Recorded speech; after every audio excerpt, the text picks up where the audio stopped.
They thought it was just another day of enforcing the rules.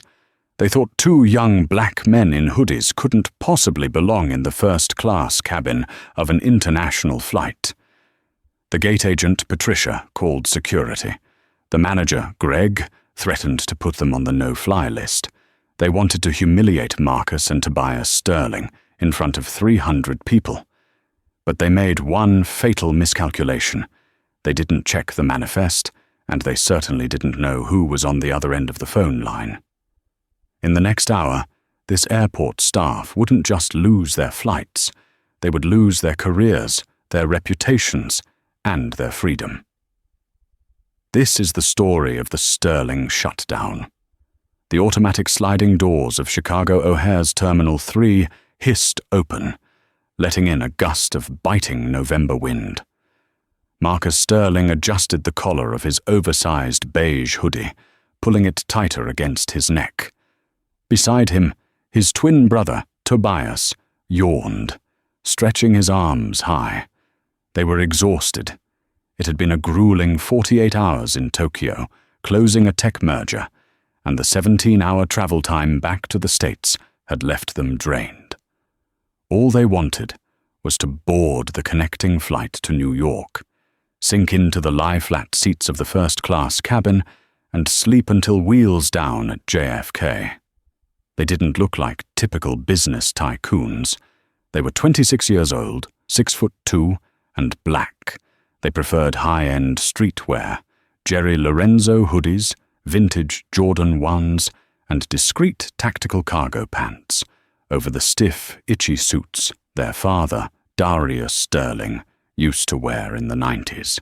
To the untrained eye, they looked like college athletes or perhaps rappers. To the trained eye, the vintage Patek Philippe on Marcus's wrist and the limited edition Goya duffel bag Tobias carried whispered quiet, heavy wealth. But Patricia Gables, the lead gate agent for Stratosphere Airlines at Gate K12, didn't have a trained eye. She had a tired, prejudiced eye. As the twins navigated the sea of travelers, they approached the boarding lanes. The economy line was already snake-like, winding back past the Hudson newsstand. The priority first-class lane, bordered by a plush red carpet, was empty. Marcus tapped Tobias on the shoulder and jerked his chin toward the red carpet. "Let's go. I need champagne and a pillow immediately." Tobias chuckled. "I just need the pillow. You can have my champagne." They stepped onto the red carpet. The air shifted immediately. It was a subtle thing, something they had felt 1,000 times before. The feeling of eyes snapping towards them, heavy with suspicion. Patricia Gables was standing behind the podium, typing furiously on her computer. She was in her mid-50s, wearing a uniform that was slightly too tight, her blonde hair sprayed into a helmet of immobility. She didn't look up until Marcus was 2 feet away. "Excuse me," Marcus said, his voice low and polite. He held out his phone, the QR code for his boarding pass glowing on the screen. Patricia looked up. Her gaze raked over Marcus's hoodie, dropped to his sneakers, and then flicked over to Tobias. She didn't look at the phone. She looked at the economy line, then back at them. "The line starts back there," she said, pointing a manicured finger toward the mass of people near the newsstand. Her tone wasn't helpful. It was dismissive, like she was shooing away pigeons. Marcus smiled, a tight, practiced expression. "Actually, Mom, we're flying first. This is the priority lane, correct?" Patricia let out a sharp, incredulous breath. She finally made eye contact, and it was cold. "This lane is for first-class passengers and global services members. Economy boarding will begin by group number in 20 minutes. You need to wait with everyone else." "We know what the lane is for," Tobias said, stepping up beside his brother. He kept his voice calm, though his jaw tightened. "We are in first class, seat 1A and 1B. If you just scan the pass, I don't need to scan anything to know you're in the wrong place," Patricia snapped, her voice raising an octave. Do not block the carpet for the actual priority customers. Move." Behind them, a middle-aged man in a grey suit cleared his throat. He was holding a gold status card visibly in his hand. "Come on, fellas," the man muttered. "Don't hold up the line. Some of us actually paid for our seats." Marcus felt the heat rise in his chest. It wasn't the anger of youth anymore. It was the cold burn of injustice. He looked at the man in the suit, then back at Patricia. "Mum," Marcus said, placing his phone on the scanner counter. "Scan the code. If it rejects, we walk. If it's green, you let us board. Simple." Patricia grabbed the phone, but she didn't scan it. She turned it over, looking at the case, then shoved it back across the counter toward Marcus, so hard it nearly slid off the edge. "I am not playing games with you," she hissed. "Security is 10 feet away. Do you want to fly today, or do you want to spend the afternoon in a holding cell for harassment? Back of the line." The commotion was drawing attention. People in the nearby waiting area had lowered their newspapers and removed their AirPods. Phones were coming out. The spectacle of 2 young black men being scolded by a white airline employee was apparently prime content for the evening feed. Tobias put a hand on Marcus's chest, a silent signal to stay cool. Tobias was the negotiator. Marcus was the hammer. They needed the negotiator right now. "Okay," Tobias said, raising his hands in a surrender motion. "Let's lower the temperature. What is your name?" He looked at her name tag. "Patricia." "Okay, Patricia. We aren't trying to cause trouble. We are tired. We have valid tickets. Why are you refusing to simply check us in?" "Because I have a job to do," Patricia said, crossing her arms. "And part of that job is keeping the riffraff out of the premium cabin so our high-value clients aren't disturbed." Riffraff. The word hung in the air like a foul smell. "Is there a problem here?" The voice boomed from the jet bridge door. A tall man with a thick neck and a Stratosphere Airlines blazer that strained at the buttons stepped out. His badge read, "Greg Henderson, Shift Manager." Patricia's face transformed instantly. She adopted a look of victimhood, pointing a shaking finger at the twins. "Greg, thank God. These 2 are refusing to leave the priority area. They're harassing me and blocking Mr. Connolly here from boarding." She gestured to the man in the grey suit. Greg Henderson didn't ask for the twins' side of the story. He didn't ask to see a ticket. He sized them up, hoodies, sneakers, black faces, and made his decision. "Gentlemen," Greg said, his voice dropping to that patronizing, "Listen here, son" register. "You need to grab your bags and go to the back of the line. Now, I won't ask twice." Marcus laughed. It was a dry, humorless sound. "You aren't going to check our tickets either? Is this company policy? Profiling before boarding?" Greg stepped closer, invading Marcus's personal space. "Policy is that I can deny boarding to anyone exhibiting aggressive or unruly behavior. Right now, you fit the description. You are disrupting operations." "We are standing still," Tobias pointed out. "The only person yelling is Patricia." "That's it," Greg said. He unclipped his radio from his belt. "Security to gate K-12. I have 2 non-compliant passengers refusing to vacate the priority lane." The man in the grey suit, Mr. Connolly, decided to chime in again. "Just go, boys. You're embarrassing yourselves. You probably bought some fake tickets off a scam site anyway." Marcus looked at Greg. "If you call security, Greg, you better make sure you're right. Because if I'm holding a valid first-class ticket and you deny me boarding based on how I look, that's a lawsuit Stratosphere Airlines can't afford." Greg sneered. "I've been doing this 20 years, son. I can spot a fraud from a mile away. You think because you're wearing expensive-looking shoes you own the place? I know your type. You buy a refundable economy ticket, Try to sneak into first, and cause a scene when you get caught. It's not happening on my watch." Greg turned to Patricia. "Cancel their reservations. Whatever economy seats they have, dump them back into the pool." "They aren't flying Stratosphere today." Patricia smiled, a wicked, triumphant grin. Her fingers flew across the keyboard. "Done. Reservations cancelled. Seats 34E and 34F are now open." Marcus froze. 34E. We were in 1A and 1B. "Not in my system you weren't," Patricia lied smoothly. "And now, you aren't anywhere." 2 airport police officers on bicycles were pedaling rapidly toward the gate.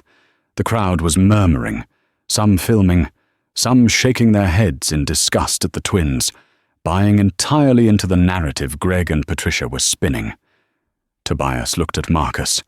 The negotiation phase was over. "They cancelled the tickets, Marcus," Tobias said softly. "They actually deleted us." Marcus looked at the approaching police, then at Greg's smug face. He reached into his pocket. "Put the phone away," Greg barked. "No recording." "I'm not recording," Marcus said, his voice eerily calm. "I'm making a phone call." The police officers, Officer Miller and Officer Hernandez, arrived and dismounted, flanking the twins. "Step away from the counter," Officer Miller commanded, hand resting near his belt. "We've got a report of a disturbance." "We are stepping away," Marcus said, backing up 3 paces. He unlocked his phone. His wallpaper was a photo of himself, Tobias, and their father on a yacht in the Mediterranean. "Sir, put the phone down," Officer Hernandez warned. "I am allowed to make a phone call, officer," Marcus said, eyes locked on Greg. "Unless I'm under arrest? Am I under arrest?"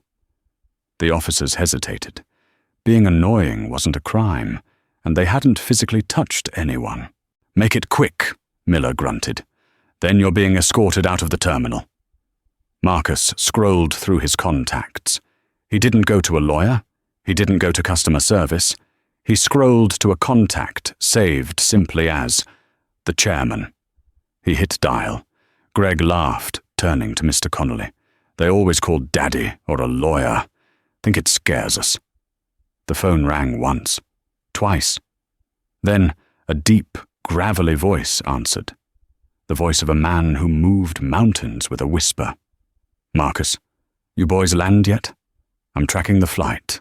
Looked like you were on time." "Hey, Dad," Marcus said. He put the phone on speaker, but kept the volume low enough that only he, Tobias, and the nearby officers could hear the tone, if not the words. "We're at the gate, K-12, but we have a problem." "What kind of problem?" "Customs. No, Stratosphere staff. A gate agent named Patricia Gables and a manager named Greg Henderson. They refused to scan our boarding passes. They told us we didn't belong in the priority lane. Then Greg ordered Patricia to delete our tickets. They called the cops on us, Dad.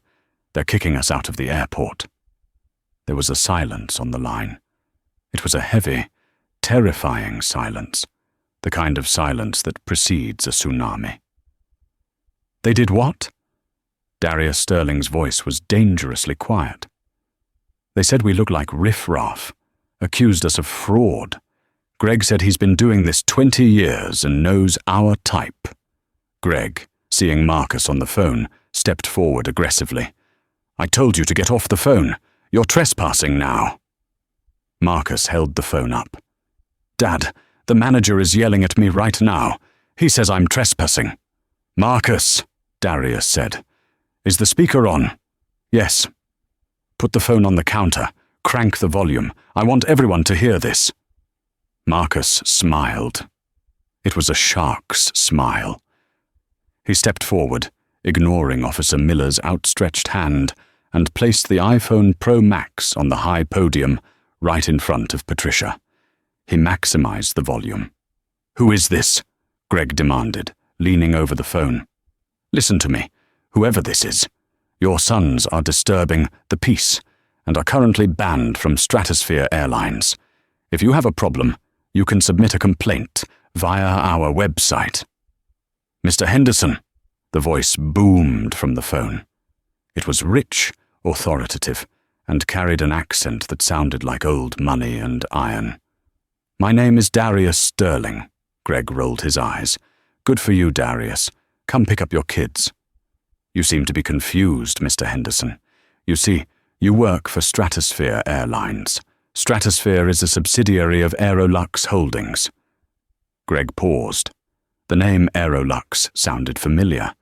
It was the parent company, the massive conglomerate that had just acquired Stratosphere in a hostile takeover 3 months ago. And, Darius continued, his voice slicing through the noise of the terminal, I am the CEO and majority shareholder of Aerolux Holdings, which means, Mr. Henderson, I own the plane you are standing next to, I own the counter you are leaning on, and I own the job you are so poorly executing. Patricia stopped typing. Her face went pale. Greg let out a nervous chuckle. Yeah, right. Anyone can say that on the phone. Nice try. Verify it, Darius commanded. Patricia, is it? Check the manifest for seat 1A and 1B. It shouldn't be deleted entirely from the history logs. Check the name on the original booking. Patricia's hands were shaking. She didn't want to look, but the authority in the voice compelled her. She tabbed over to the cancelled no-show list.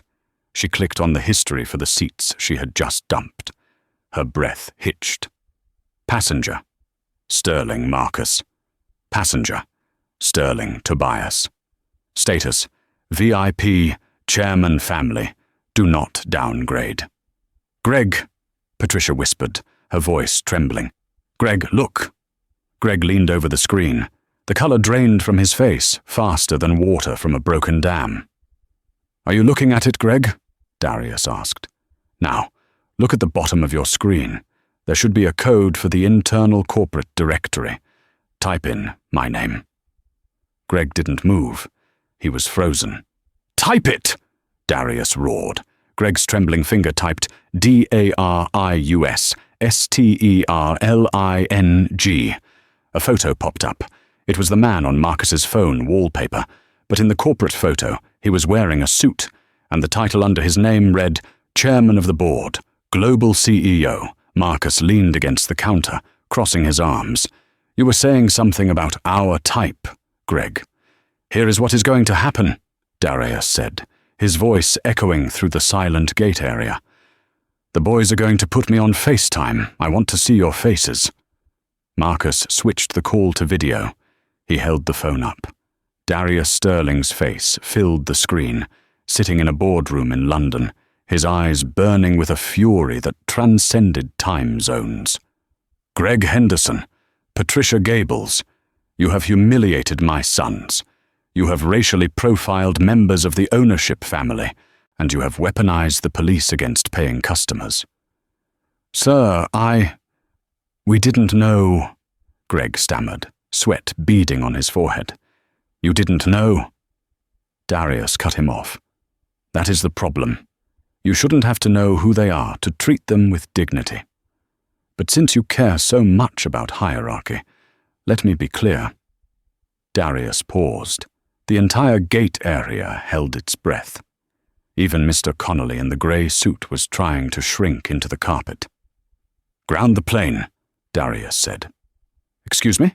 Greg squeaked. I said, ground the plane. Flight 404 to JFK is cancelled immediately. No one boards. No one leaves. I'm initiating a full internal audit of the Chicago staff, effective this second. Sir, you can't. There are 300 passengers, Patricia cried out. I can, and I just did, Darius said. I'd rather lose $500,000 in refunds than let this plane take off under the supervision of bigots. And as for you two, Darius leaned into the camera. Give your badges to the police officers. You are fired, effective immediately, and don't bother applying for unemployment. Our legal team will be contesting it based on gross misconduct and discriminatory practices. The phone call wasn't the end. It was just the beginning of the nightmare for Greg and Patricia. The silence that followed Darius Sterling's command was broken only by the hum of the terminal's HVAC system and the distant announcements of other gates. At gate K12, however, time seemed to have stopped. Greg Henderson stared at the phone screen, his mouth slightly agape. The image of Darius Sterling, pixelated but terrifyingly clear, stared back. You can't ground a commercial flight, sir," Greg stammered, trying to regain a shred of authority in front of his staff and the 300 watching passengers. "The FAA clears flights, not owners. We have a schedule. We have slots." Darius didn't raise his voice. He didn't have to. "Greg, look at your monitor." Greg turned his head slowly toward the podium computer. Patricia was already staring at it, her eyes wide with horror. On the screen, the standard Stratosphere Airlines departure grid, usually a comforting mix of blues and greens, flickered once, then twice. Then the entire screen went black. A moment later, a single red dialogue box appeared in the center of every monitor at the gate, including the display board above the jet bridge that faced the passengers. It read, "System lockout. Authorization code 0 Alpha Exec. Flight status cancelled." A collective gasp rippled through the crowd of passengers. The on-time light above the door blinked out, replaced by the harsh, flashing red, "Cancelled." "My screen is locked," Patricia shrieked, tapping frantically on the keyboard. "I can't access the manifest. I can't print boarding passes. It says, user credential revoked." The door to the jet bridge swung open violently. Captain Reynolds, a veteran pilot with silver hair and 4 stripes on his shoulder, stormed out. He looked confused and angry. "Greg," the captain barked. "What is going on? My flight computer just dumped the flight plan. ACARS is telling me to shut down the engines. Tower says our clearance was just pulled by corporate HQ. What did you do?" Greg was hyperventilating. He looked from the captain to the police, then to the twins. "It's not me," Greg yelled, his voice cracking. It's him." He pointed at Marcus, who was still holding the phone. Officer Miller, who had been watching the scene unfold with a darkening expression, stepped forward. The dynamic had shifted. He wasn't looking at the twins as suspects anymore. He was looking at Greg as a liability. "Sir," Officer Miller said to Marcus, "is that your father still on the line?"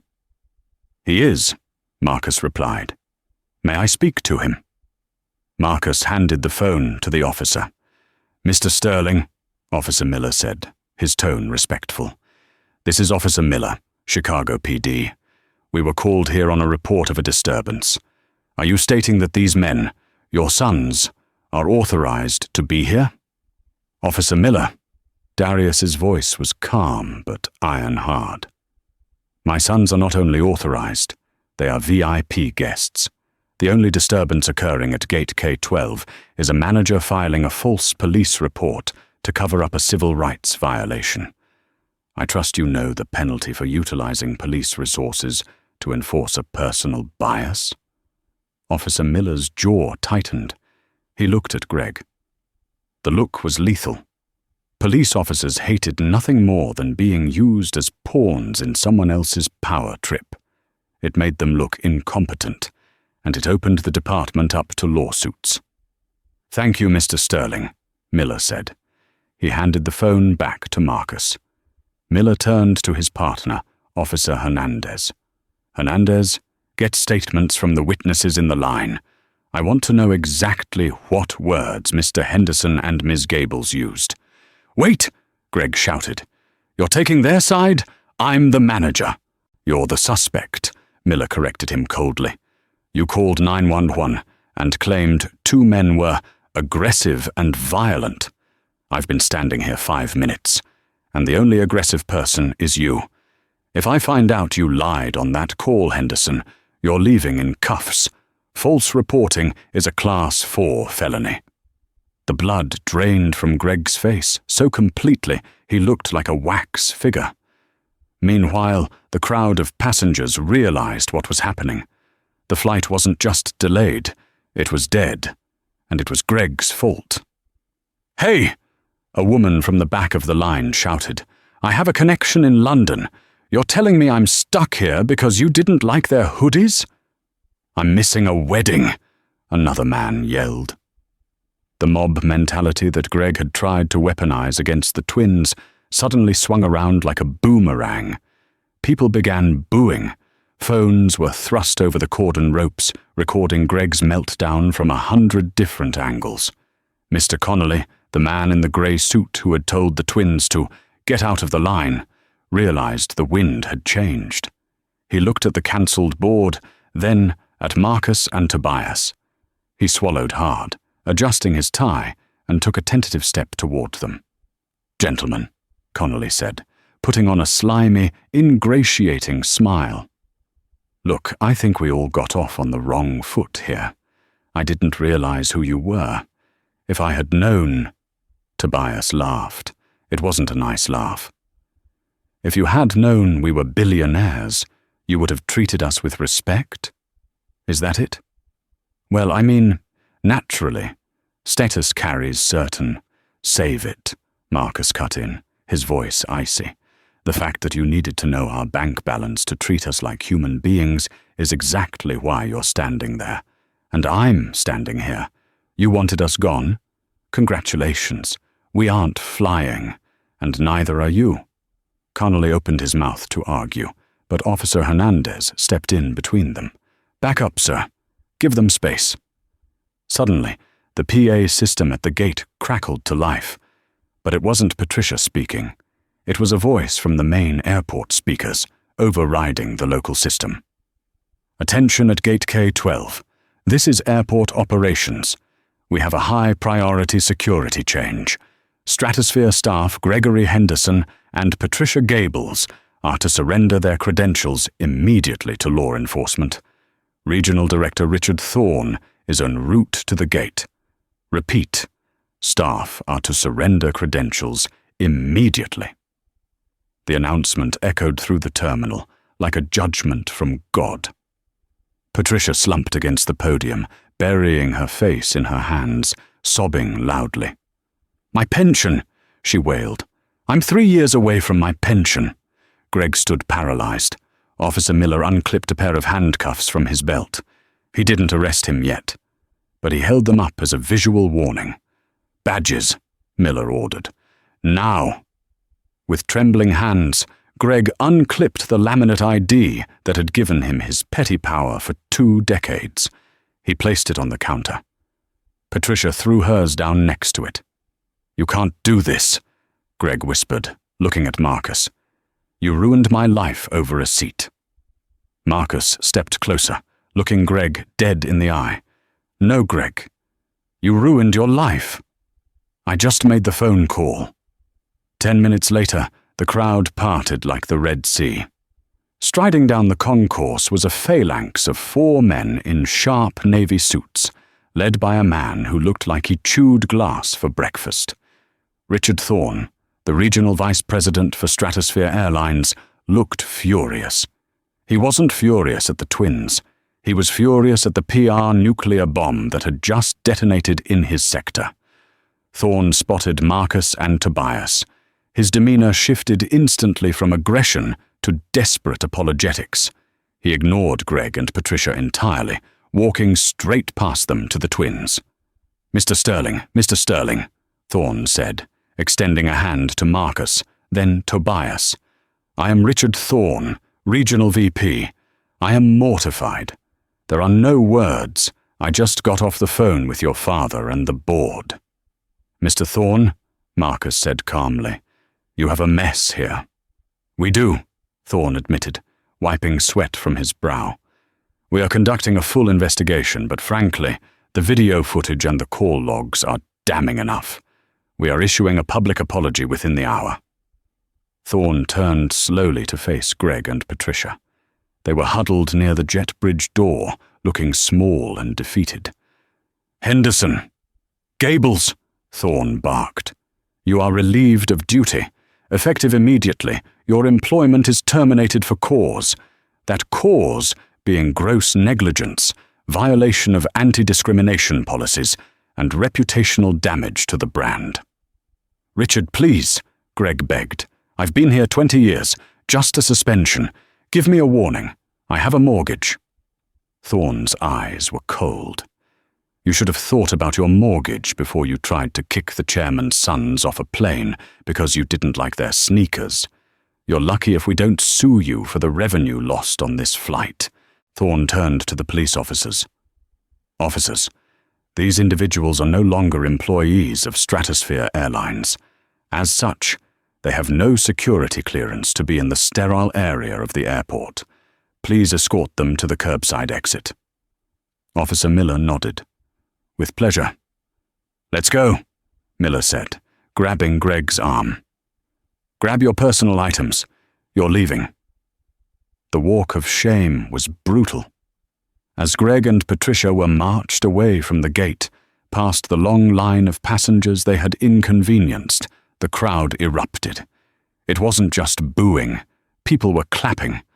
"Bye, Karen," someone shouted at Patricia. "Don't let the door hit you," another yelled. Greg kept his head down, shielding his face from the dozens of phones recording his exit. He had wanted to humiliate the twins in front of an audience. Instead, he was becoming a global meme of failure and bigotry. As the ex-employees disappeared around the corner, the reality of the situation settled in. There was still a grounded plane and 300 stranded passengers. Mr. Connolly, sensing another opportunity to be the voice of the people, stepped up to Richard Thorne. "This is all well and good," Connolly said, puffing out his chest. "Justice served, blah, blah, blah. But what about us? My flight is cancelled. I'm a gold member. How are you getting me to New York tonight?" Thorne looked stressed. "Sir, we are trying to recrew the flight, but with the cancellation order, we lost our takeoff slot. The next available flight is tomorrow morning at 6 a.m. We will provide hotel vouchers." Groans erupted from the crowd. "Tomorrow!" Marcus looked at Tobias. They communicated silently, a twin telepathy honed over years. Tobias nodded. "Mr. Thorne," Marcus said, raising his voice so the crowd could hear. "That won't be necessary." Thorne looked confused. "Sir?" "My father grounded this plane," Marcus said. "But Aerolux Holdings owns a fleet of private charters. There's a Gulfstream GIX-50 and a Bombardier Global 7500 sitting in the hangar at Midway right now, and I believe there's a Stratosphere Reserve charter jet here at O'Hare." Marcus turned to the crowd. "Listen up," he announced. The crowd went silent. "I know this inconvenience was caused by the staff targeting us, but you all got caught in the crossfire, and most of you—" He glanced pointedly at the people who had defended them or stayed quiet, "are just trying to get home. My brother and I are chartering a replacement aircraft.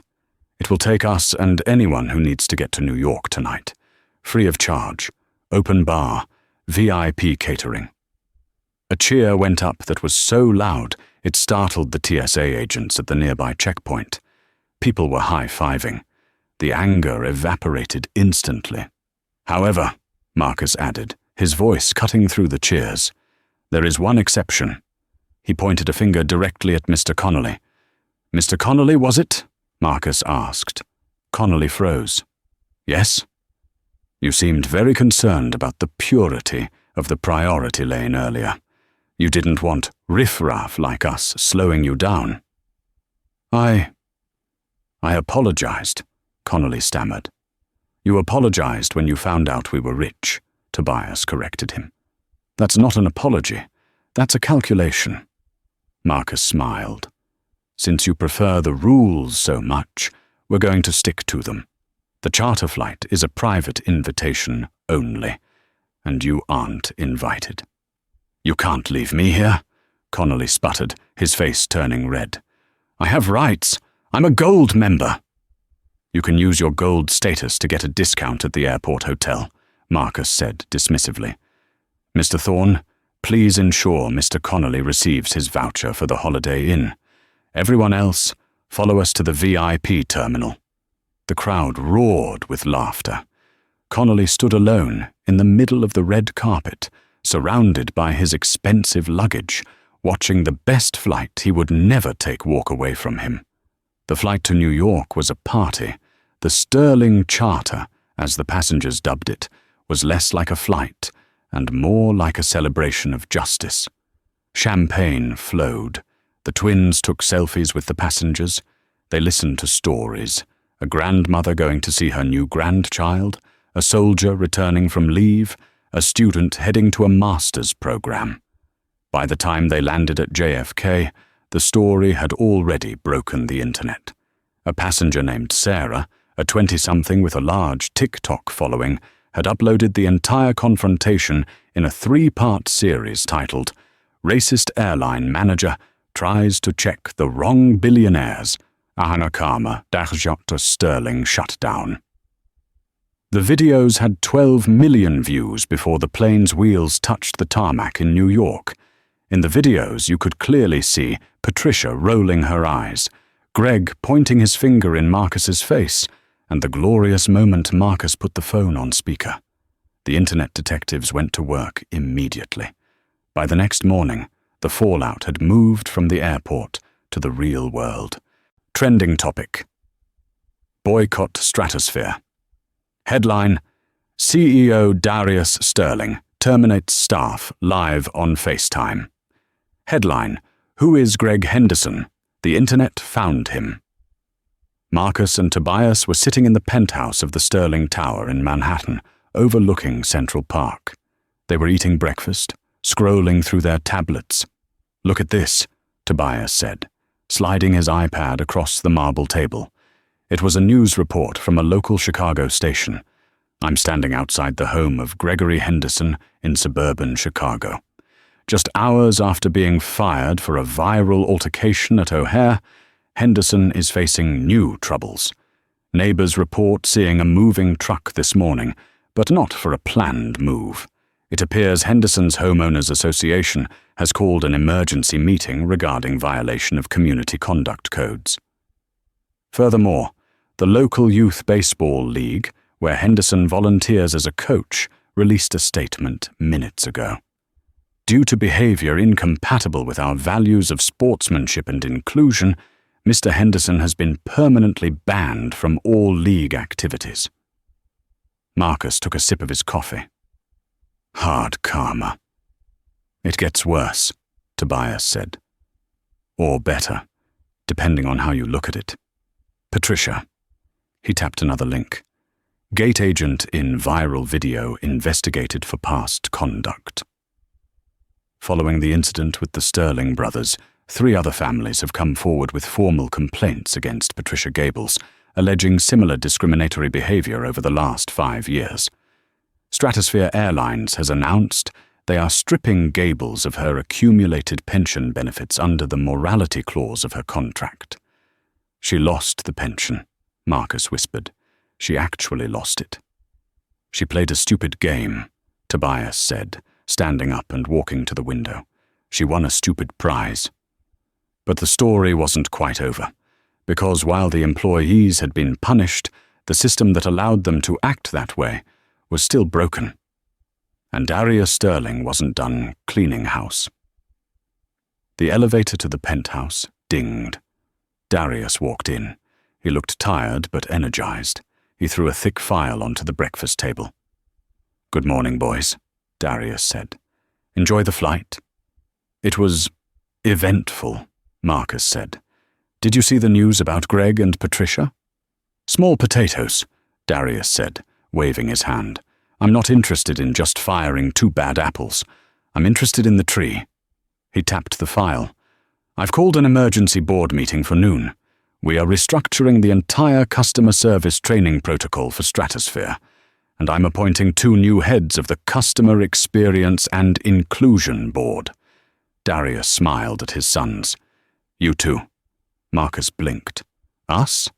Dad, we have our own tech company to run." "You can do both," Darius said. "You experienced the failure of the system firsthand. Who better to fix it? Besides, the stock price dipped 4% this morning because of the bad PR. I need the Sterling brothers' face on the recovery campaign to bring it back up." Tobias looked at Marcus. It was a lot of responsibility. But remembering the look on the grandmother's face when she realized she wouldn't miss her grandson's birth, remembering the feeling of powerlessness that so many others must feel who don't have a CEO dad. "We'll do it," Marcus said. "On one condition." "Name it," Darius said. "We want a direct reporting line for discrimination complaints. No middle managers. No Gregs burying the reports. A direct line to this office." "Done," Darius said. The internet is a strange beast. It devours a story, chews on it for 48 hours, and then spits it out to move on to the next scandal. For the millions of people who had watched the Sterling shutdown videos, the incident at O'Hare was old news within 2 weeks. But for the people who lived it, the nightmare was only just beginning. Karma, real karma, isn't a lightning bolt. It's a slow-moving glacier. It grinds you down, inch by inch, until there is nothing left. 3 months after the incident, Patricia Gabel sat in a small, fluorescent-lit courtroom in downtown Chicago. She wasn't there as a criminal defendant, at least not yet. She was there as a plaintiff. In a move of breathtaking audacity, she had sued Stratosphere Airlines for wrongful termination and defamation of character. She claimed she was a victim of hostile workplace circumstances and that the viral video had been edited to make her look bad. She sat stiffly in her polyester blazer, the same one she used to wear with pride at the gate, clutching her purse. Her lawyer, a court-appointed attorney who looked like he hadn't slept in a week, was shuffling papers nervously. Opposite them sat the legal team for Stratosphere Airlines. They didn't look tired. They looked like sharks in Italian suits. Leading them was Marcus Sterling's personal recommendation, a corporate litigator named Julian Vance. Note, avoiding band name Vance, correcting to Jericho Stone. Jericho Stone didn't even look at Patricia. He looked at the judge. "Your Honor," Patricia's lawyer stammered. "My client was under extreme duress. She followed protocol regarding suspicious passengers. The termination of her pension and benefits was a retaliatory act by a company trying to save face." The judge, a no-nonsense woman named Justice Halloway, peered over her glasses. "Mr. Stone?" Jericho stood up. He didn't make a speech. He simply pressed a button on the remote in his hand. A large monitor on the wall flickered to life. It wasn't the viral TikTok video. It was the high-definition security footage from Gate K-12, including the audio recording from the podium microphone that Patricia had forgotten was always on. The courtroom listened in dead silence. "I don't need to scan anything to know you're in the wrong place. Riffraff. Back of the line." The audio was crisp. It was hateful. It was undeniable. Then Jericho played a second clip. This one was from 2 years prior. It showed Patricia screaming at a young Hispanic mother who was struggling to fold a stroller. The audio captured Patricia, calling the woman a drain on the system. Jericho turned off the screen. The silence in the room was heavy, suffocating. "Ms. Gables," Jericho said, his voice smooth and dangerous. "You claim you were following protocol. Stratosphere Airlines Manual, Section 4, Paragraph 2 states, all passengers are to be treated with dignity regardless of attire, race, or class. Did you violate this protocol?" I was just..." Patricia stammered, tears welling up in her eyes. "Did you, or did you not, delete the valid first-class tickets of Marcus and Tobias Sterling simply because you didn't like how they looked?" "I thought they were drug dealers," Patricia blurted out. A gasp went through the courtroom. Even her own lawyer put his head in his hands. Justice Halloway slammed her gavel down. The sound was like a gunshot. "Enough," the judge said, her face cold. "Ms. Gables, your prejudice is not a defense. It is an admission of guilt. Not only is this lawsuit dismissed with prejudice, but I am finding in favor of the defendant's counterclaim for legal fees." Patricia's eyes widened in horror. "Legal fees? But Stratosphere has millions. I have nothing." "You have a house, don't you?" Justice Halloway asked. "You've wasted the court's time and this company's resources with a frivolous lawsuit to cover up your own bigotry. You will pay Stratosphere Airlines legal costs, estimated at $85,000. Step down." Patricia collapsed into her chair, sobbing. $85,000. That was her equity. That was her savings. That was her life. She had walked into the courtroom hoping for a settlement. She walked out a bankrupt woman. While Patricia was losing her past savings, Greg Henderson was losing his future. Greg had always defined himself by his job. He was the manager. He was the guy in charge. Without the badge, without the radio, he was just a middle-aged man with a bad back and a mortgage he couldn't afford. The hard karma hit Greg in the form of isolation. A month after the firing, Greg had tried to get a job at a logistics company. It was a step down, a warehouse supervisor role, but he needed the money. The interview had gone well. The hiring manager, a guy named Dave, seemed to like him. "Well, Greg, you've got the experience," Dave had said, closing the file. "I just need to run the standard background check and social media sweep. Standard procedure." Greg's stomach had dropped. "Is that necessary? I have references." "Corporate policy," Dave smiled. "Don't worry, if you have nothing to hide, it's fine." 2 days later, Greg got the email. It was one sentence. "Thank you for your interest, but we have decided to pursue other candidates whose values align closer with our company culture." It happened again, and again, and again. No one would hire him. The moment they typed Greg Henderson Chicago into Google, the first result was the video of him sneering at the Sterling twins. The second result was a parody video mocking his chin. The third result was the news of his firing. His digital footprint was a minefield. He was radioactive. 6 months later, the bank finally came for the house. It was a rainy Tuesday. A moving truck was parked in the driveway of the 2-story colonial in the suburbs that Greg had been so proud of. But it wasn't a professional moving company. He couldn't afford one. It was just Greg and his brother-in-law hauling boxes out to a rented U-Haul. His neighbors, people he had barbecued with for 10 years, watched from behind their curtains. No one came out to help. No one waved goodbye. They didn't want to be associated with the airport racist. The social exile was complete.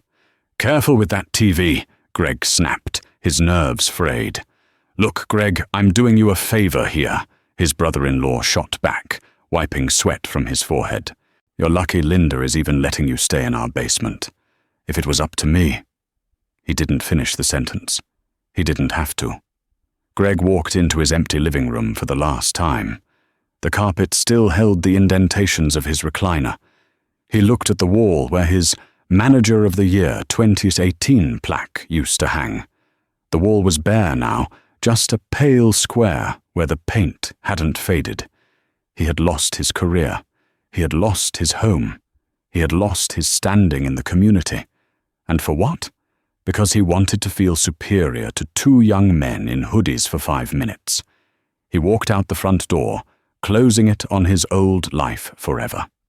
While Greg was loading his failures into a U-Haul, Marcus and Tobias Sterling were 30,000 feet above him. Stratosphere Airlines had changed. It wasn't just a PR stunt.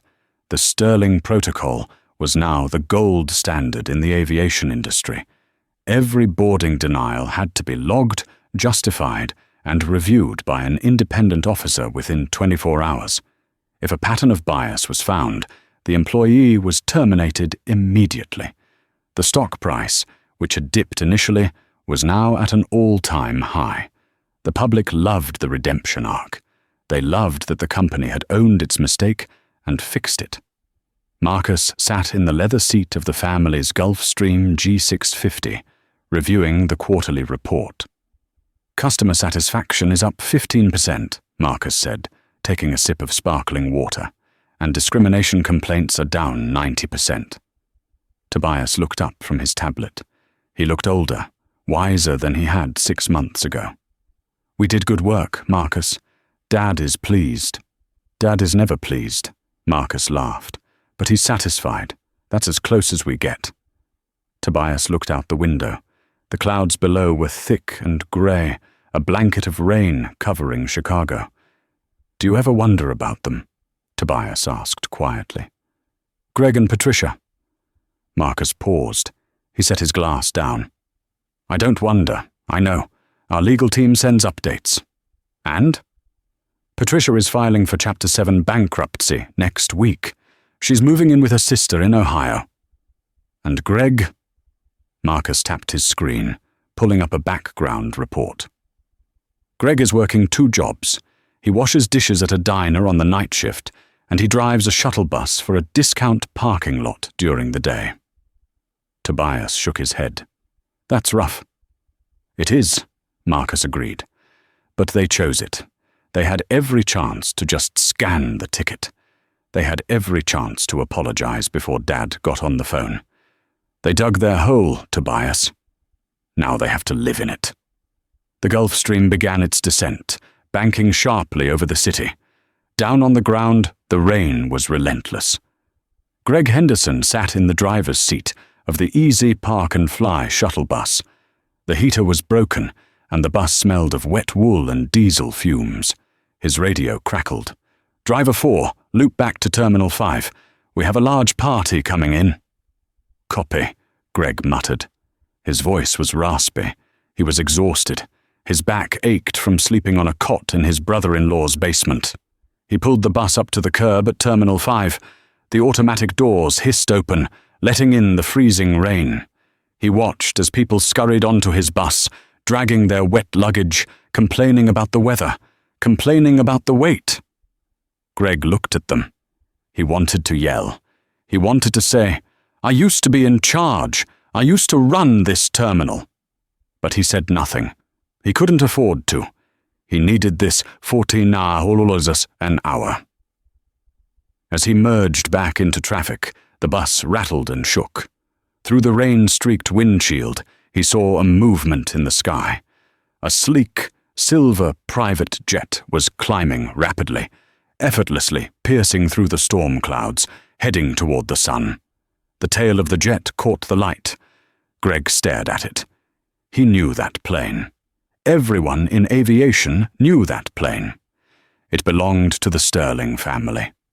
For a fleeting second, the disparity of the universe was laid bare in front of him. Up there, in the sunlight, were the men he had tried to crush. They were drinking champagne, discussing billion-dollar mergers, and changing the world.